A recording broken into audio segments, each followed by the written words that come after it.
Well, I think it has started on well. I think the strength of it, one was the message from the president showing government commitment, but also showing a huge amount of intersectoral support from various players in NEDLEC, the labor, the business community. I think it's important for us to be able to get out there with one voice. This is what we're trying to tackle. Problem of jobs, a crisis in the country. We do need to ensure that everybody is mobilized towards solving a problem that faces 9 million South Africans. It's actually an issue that should be top of the agenda on everything we do. I think the message from the president has been very good. It shows leadership, but also from the point of view of all the sectors engaged. The fact that everyone is beginning to say it's our problem, I think is a good thing. Secondly, the effort to go into various sectors to say, tell us what you have been discussing. I think it's important rather than coming to say, okay, let's talk. They've been talking. The question is, let's hear the plans, let's see the agreement, let's then move into the implementation.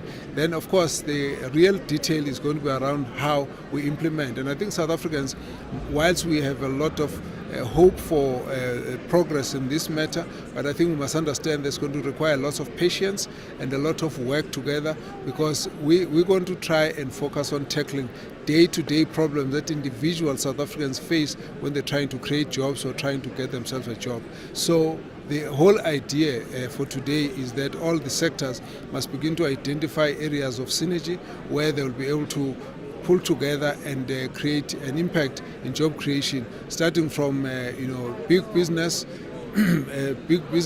as well as focusing on township and rural economies. I think that our major thrust has to be about what do we do to shift the economy to begin to embrace in large numbers youth from townships, from rural areas, but in particular those economies.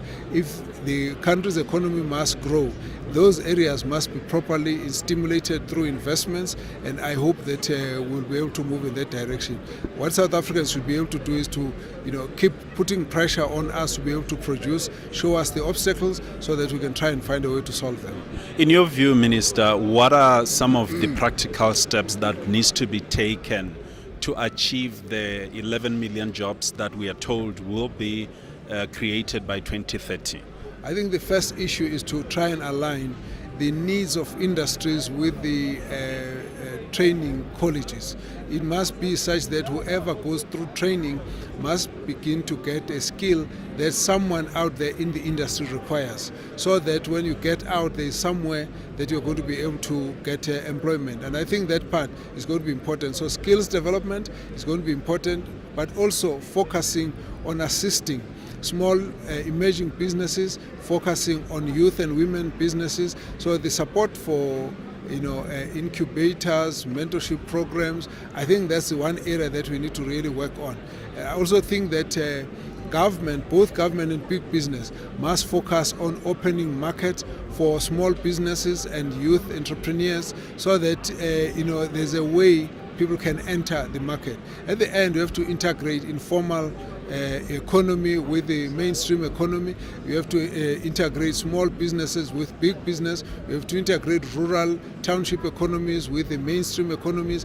Those are the things that we must be able to do to create one seamless economy, so that whatever opportunities appear from the big business, they must be able to lift small businesses at the same time. The same thing as government. Government has to actually establish a range of goods and services that must be procured from smaller entrepreneurs and rural and township enterprises.